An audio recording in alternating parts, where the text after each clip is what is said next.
You guys have an alcohol problem? I don't have a problem. In your gas?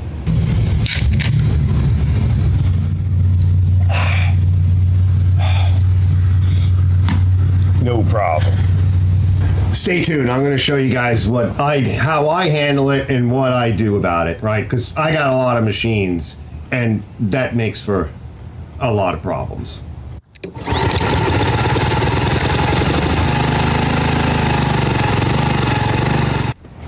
You know, I got a lot of machines, fellas. And you know what the most common issue is?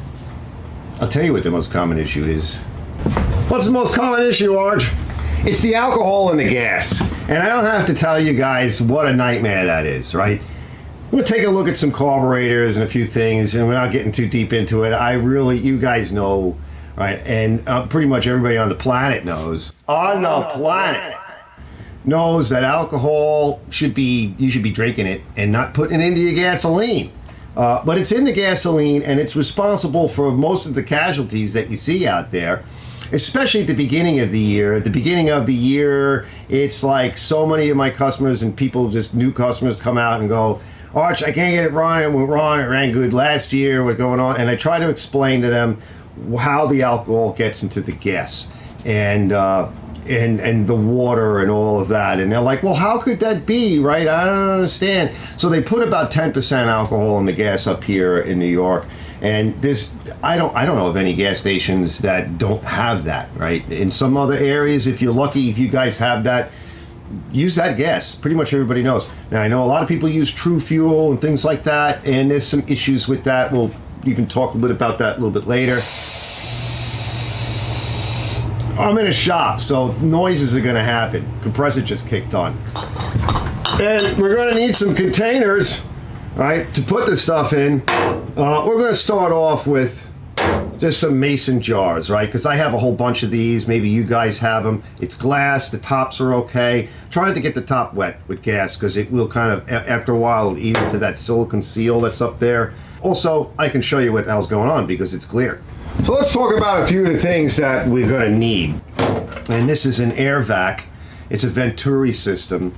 And what it does is it passes your compressor air through a Venturi, creating a suction on one end as the bulk of the air rushes past. And I just rigged up some tubes, and so this way I can suck gas out of the gas tanks, these small gas tanks that are in these machines, and I almost always wind up with a certain amount of water in the gas. So I do this all the time because this is my life, right? Another thing is one of these sort of nice little suction devices. You can get them battery operated. We need to be able to move the fuel around. We need to be able to store the fuel. So I thought, since I use mason jars, because I'm generally dealing with, rarely am I dealing with gallons at a time. You can scale up, but we're going to keep the scale low. This is the scale that I often work in, and believe me, I wind up with quite a bit of this stuff just because of what I do. Now, in case you wanted to make something like this, so I put a ball valve on the end. I don't remember what valve it had on there. It probably broke. Some basic tubes. This is a central pneumatic, stock number 3952. God knows how old this is. Drilled a couple of holes in there. Put a couple of like bulkhead style fittings in. And these I get, because I worked HVAC and stuff. They're online now. You can find it. So basically, there is, notice that one is really short, right? One's just a little bit longer. And the reason is like this is pulling a vacuum. This has got a seal here. It's pulling a vacuum inside here. So when it pulls that vacuum, you want this is the vacuum side. And then it draws the fuel in from the pickup tube and shoots it out this one. So one's going to be higher, one's going to be lower. Right, so that longer one is just going to be shooting that stuff in there. And I don't suck it all the way up to the top because the vapor, first of all, as it gets close up to here, that vapor is going to get pulled through. And then eventually the liquid will be pulled through. So I keep this one up real high. So that's that. I figured we'll put a little bit of dye in with the water, and then you could see the line of delineation. Well, you're going to need some water. Doesn't matter what water we use. Nope. Just some good old-fashioned H2O. Let's see, well, what about, all the other waters? Is it boiled water, distilled water? Nah, the hell with that crap. Listen, that water out there that I always use, right? That's like fish tank water. That's like the pond scum water from the other side of the cemetery. That's that stuff that's brown and green, and the fish fornicate in this stuff. Okay, guys, so now we got our bearings a little bit. We got a few things together that we need, and it's really simple. So we're going to get started on this. Now, look. I'm not going to get all scientific about it. There's no reason to be like measuring everything. And I'm going to give you a basic rule of thumb, right? It's the most basic science. Because science. And so that's what we're going to get started on right now. Now, just to cover a little bit of that basic science is about 10% alcohol, roughly up to 10%, right? So the government says up to 10%. That means it could have like 1%, right? It probably has some minimum number, but we'll just figure 10%. So we need about 10% of any one of these jars or cups or whatever. We just mark off a line, or we'll just make an imaginary line. I'm not going to fill it up all the way, so 10% is just a very small amount in the bottom, an inch or so. That's what we're going to put water in. We'll put a little bit of our dye in, again, just so that we know what the hell we have there in case the camera can't pick it up. I'll probably do one without the dye so you can struggle to see what it looks like. Now, as many of you guys might already know, alcohol has a tendency and affinity for, well, water, right? Because, well, we mix our drinks with it. It has a slightly different specific gravity, but it's basically miscible, right? That means it can mix together, and it has this affinity, alcohol being it has this affinity for water, it likes it, and they like each other. It's kind of like a hydrocarbon, right? In a lot of ways, right? And it will mix with the hydrocarbons inside the gasoline without any problems. It really won't fall out of suspension. And even if it did, the vibrations in the gas tank with these machines while they're running once the motor starts or you driving down the road, it's almost inconsequential that it would actually fall out of it. It's not even really sort of in suspension. It's a weird molecular attraction. They just like each other. And once it's dispersed throughout the gasoline vessel and the quantity of gasoline that's in there, it just sort of just stays dispersed. It's really kind of neat the way it does that. But that you'll have to talk to somebody that's more into chemistry. I like chemistry. I'm into it. But go rustle up. Maybe go over to your pharmacist and ask him how it works. So you guys know the old saying that, well, water and oil don't mix. Well, alcohol and oil mixes, and alcohol and gasoline mixes, but water and gasoline don't mix. So this is not miscible in gasoline, but it is miscible, like I said. That's a big word. That's like $5. That word cost me at least $5. Probably with inflation now it's like 10. So these are very durable vessels for us to experiment with. Let's just start off with putting a little bit of water in here, right? And again, like 10%. So of this whole thing, that's probably about 10% right there.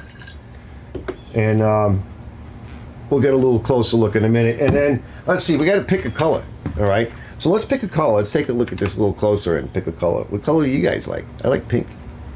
Well, for different reasons.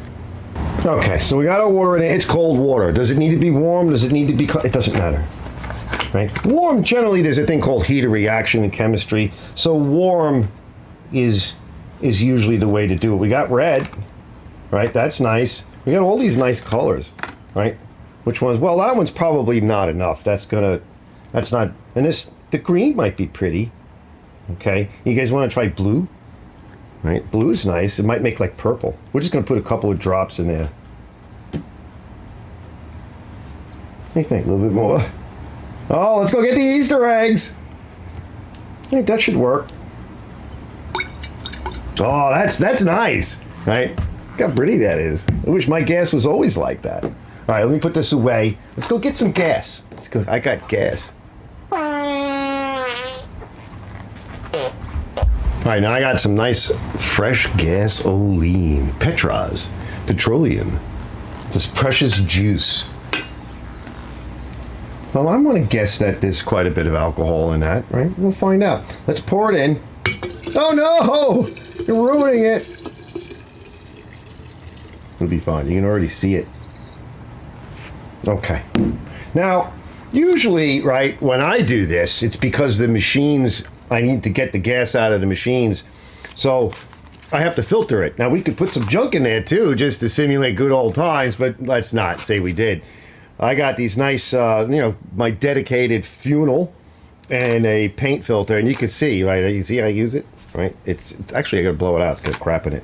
I buy a box of these that lasts forever. Like, if you just filter your gas, guys, before you put it into your machine, I don't care where it comes. If you were to like my Honda takes like a little bit more than like one full mason jar.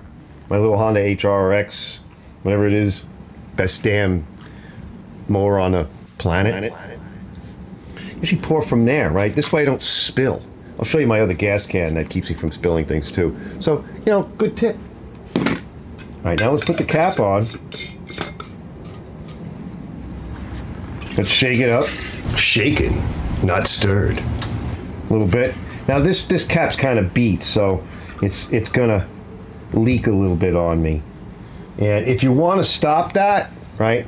Another thing that I'll do is I'll get a bit of saran wrap and I'll put the saran wrap. You know what? Let me go get a little bit of saran wrap and I'll show you. Because I do this all the time, so what'll happen is the silicone or whatever they use, some kind of rubber, just disappears. And I've noticed this with a lot of the silicones, not all of them. The high temp silicone, that same colored stuff, it won't hold up. So for you guys that are into the mowers and everything, small engines or even cars, and I'll show you what I like to use when we're done with this. So let me go get a little saran wrap. We'll put that or a bag or something on top, and we'll see if it seals up. So this is the stuff, the high temp for exhaust and everything. It seems that it doesn't like fuel, especially when I use it on like the push primers, to glue the gasket on. It won't work.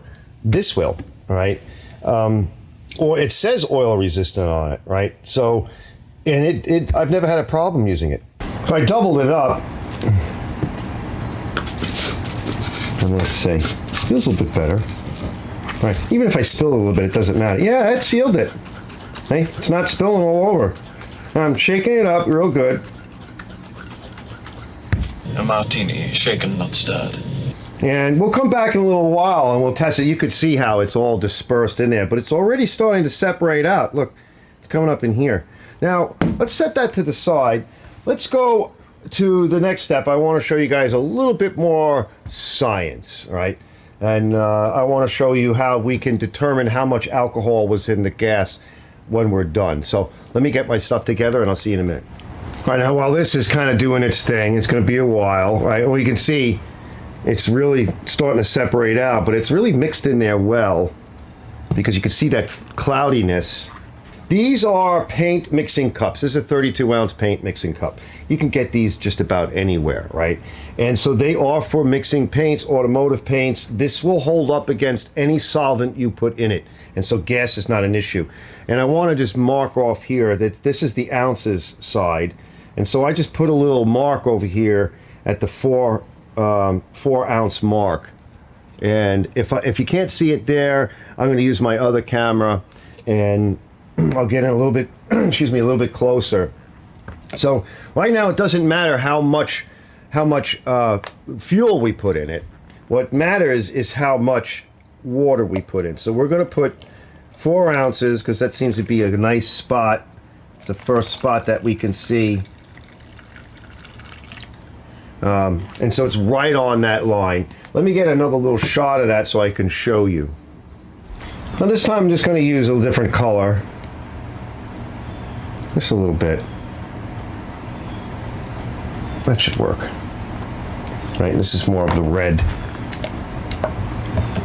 Right, which adds no volume to that. Now, like I said, it doesn't matter how much gas we add, but we want to add enough to make it worth our while. So I'm just going to go pour the gas in.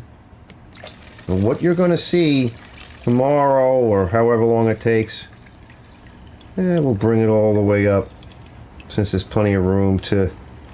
We'll stop it 24 ounces. Let me go just a little bit more. So I'm calling it, right? 24 ounces. And again, let me get that other camera. So I want you guys to see it. And with a little bit of magic of chemistry, you'll see tomorrow. Now, we need to stir it. I don't think I want to shake it.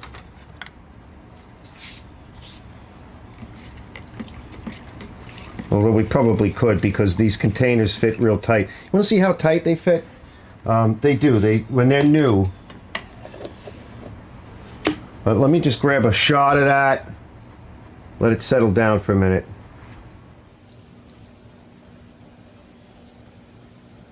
All right, let's make this fit tight. Now, when you shake it, it's going to build pressure. So let's just see. Yeah, see, it builds pressure. So we want to be careful with that. I think we're just going to stir it. It leaked a little bit, but these are very durable. These can last, you can put paint in here, and you can see there is a little bit of air infiltration, but these can last quite a long time. So we're going to stir it up just for a minute or two, just like we're stirring paint.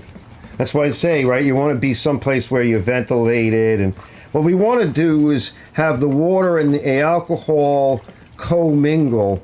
And this is kind of the same thing when we're running an activator in a paint. You want a certain amount of mechanical time of agitation so that the co-mingling process can occur, and that's through that agitation. It's not just mixing the paint; it's co-mingling, and that's what really gets like the activators to work. Anything when you're working through body putty or something. Yeah, see, look, see, it's gotten all hazy. And that's what we're looking for, that haziness. That should do it. I think we've been well co-mingled. And we're going to set that aside. So I'm going to put these up on my shelf out of the way, or at least here on the table for a little while. And you can already see it's already starting to separate. And just in this small period of time, I want to show you, you can already see it's come up to 6 ounces. So there's 2 ounces right off the bat of alcohol that we just pulled out. So because how would it go up? We'll talk a little bit about that a little later as well. And it's definitely at the 6 ounce mark. So just from that immediate interaction, we can see that it's grabbed about 2 ounces of alcohol and pulled it out of suspension. And how else do we know? I only spilled a little bit, very small. You saw what I spilled, and it went down from 26 to 24, less a little bit for the evaporation and the spilling, but you can see what's happening here, right? You're getting this action. You're pulling the alcohol out with the water that we've added in, and what you're going to be left with is a column of fuel that has no alcohol in it. Well, that's witchcraft you got going on there, Arch! No, my friend. It's because science. Science did that. I am Cornholio. So what's happening there is, well, specific gravity, right? Not gravity, not the mysterious force that they can't really explain, but they can think they can measure, and it's this force of the planets, and a lot of that's hocus pocus. No, Arch, what are you, flat earth? No, look, right? They really don't know, right? So what is gravity, you say? Nobody said that, right? Well, I tell you what it is. What gravity really is a combination of forces, right? We live on this planet. They say it's spinning. Of course, that's even questionable too. But whatever, you've got centripetal force, centrifugal force, you've got electromagnetic forces, you've got molecular attractive forces. You know, all these forces which we can actually measure. May the force be with you. May the force be with you. And we can point to each individual one. And I think, personally, after being in the sciences all my life, I think it's an amalgam. It's an accumulation of all these forces. Now, what we're talking about here is specific gravity. There is another name for it, but I can't think of it. So in a fractal column, what you're seeing is that, well, in the case that oil floats on water, water is more dense, that sinks. Where is it sinking to? It's trying to get to the bottom of things, right? In this case, the bottom of the planet. The things that are heavier, or that have more mass, or molecularly heavier, they're just set up differently in their vibrations and in their size of the molecule and the tightness and how they're packed. Water's like elemental, so it's going to go down. And as on its way down, what's stopping it is the bottom of the container, right? But if you just put it out in the earth, if it doesn't evaporate and you got an awful lot of it, it's going to keep going down. That's why we have all these aquifers down below, and water floats on anything that will not permit it or is permissible, that where it can't get through. So it's sitting on that container on my desk. I can't get through. By the way, hydrogen, right? Why is hydrogen a bad choice for fuel cells and stuff? Well, not so much because it's not going to go nuclear, but it is very flammable, but it has another weird property. Hydrogen, if you put it in a container, steel or otherwise even stainless steel, and any of these flasks that they keep it in, it leaks. Right? It leaks out. Go look at any of the rocket launches starting back from the 60s, even now. So many launches were, oh, lunchtime, coffee truck, gotta go! Be careful. That's all I can say. I take no responsibility for your actions. This is what I do, and it works well for me. I'll check on it later on before I'm done for tonight, and I'll just take a little video short or a picture or two, and we'll see how far it's come along. And then, of course, tomorrow we're going to use my sucky device, and we're going to separate the two liquids. Now, you could put a tap on the bottom of a vessel. I have a container downstairs I might use. Now I might actually set it up. It's a big, like, clear plastic or translucent plastic fuel tank from a tractor, and many of you guys have seen and know exactly what I'm talking about. Sort of that white clear plastic.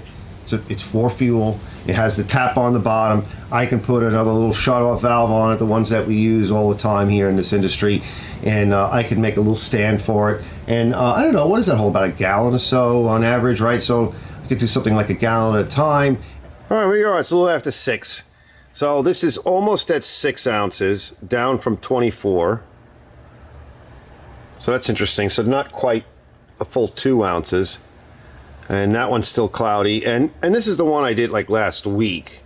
So that's already been transferred over. I'm going to leave it until tomorrow, and we'll come back and see what it looks like.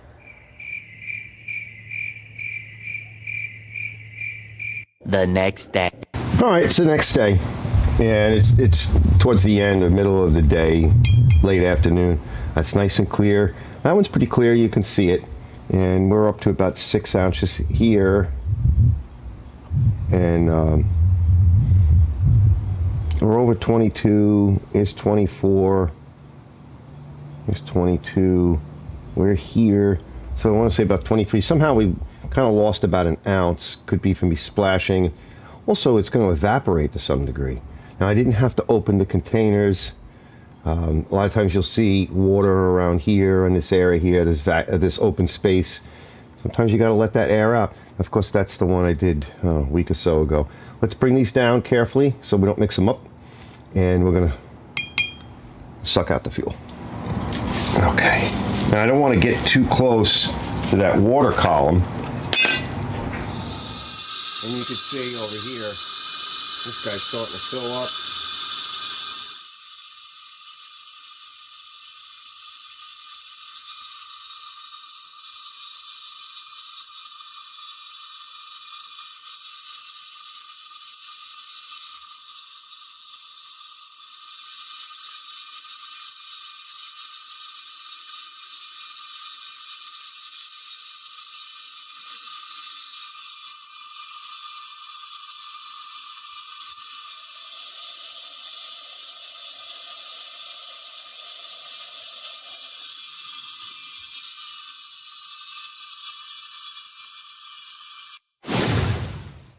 There you have it. So this is what's left. It's just a little bit, maybe about an ounce, just under 2 ounces. Same thing here. You can't go so close. I think it's like an ounce in each one. If you go too close, you'll suck that water up. And it looks pretty good. And I showed you the filters and what have you. You can filter it. You can put a drying pack on if you want. There's a lot of things you can do with it. And I didn't even try to maximize my efforts. Oh, we're not going to get all of it in there. This is the gas can I like to use. It's small, very good for just basic stuff. I forget what size it is. It's like a half a gallon or something. It has a little valve up here with a lock, and I even plug this in. just to keep spiders and stuff from building nests. It's the last thing you want is to pour, you want to pour fresh fuel into your machine and there's a spider nest in here, you don't see it, and you just puked it right into your tank. If you don't put it in, you don't have to get it out, right? Now, a lot of that fuel that I get from those machines, it will wind up in one of these containers, and of course you see we got I just put that little bit of extra into this older fuel in it. You can see it really cleaned it up quite a bit, just that little bit. It's quite golden, and now we have alcohol-free fuel, and a lot of it winds up in these little containers. I mix the transmission fluid with some gas in here, even if it's older gas, as long as it's not puke, right? You know it stinks. A lot of people ask about that. It's great for all kinds of things, lubricating, sweetening up seals. This is 2-stroke, so a lot of times I'll mix up 2-stroke. And then this is just, primer, regular fuel, primer gas. And when I fill my machines, this is 10 ounces. So generally, if I'm testing, I'll test with 10 ounces. It's enough, especially for like the reservoir on the bottom of the Briggs tanks. It's enough to for me to do the test, and often enough to present to a customer. And if I need a little bit more, I'll go with something a little bit bigger. That's 14.5 ounces. And of course, I always have the funnel. I like to pour through the funnel. I showed you that earlier. Again, if you don't get it in, you don't have to take it out. One last thing, fellas. Now, I started off with 89 octane. That's generally what I use. Sometimes I'll do 87. But you're going to need to start off with a little higher octane. And the reason for that is alcohol actually raises the octane rating a little bit of the fuel. Problem is, it's extremely inefficient. You need about 10 times the amount of alcohol for the same amount of gas. So you can just imagine, right? 10 times this, that's a lot, all right, of gasoline. And if you look to see what we pulled out about 2 ounces out of about 24 ounces, roughly. So that's about 2 ounces of alcohol to 24 ounces of fuel. Do the math. In hot rodding and racing, right, alcohol, it's very clean, it burns very clear, it actually produces a decent amount of energy, but you need, like I said, like 10 times the amount. It has a lot less energy in BTU therms than gasoline.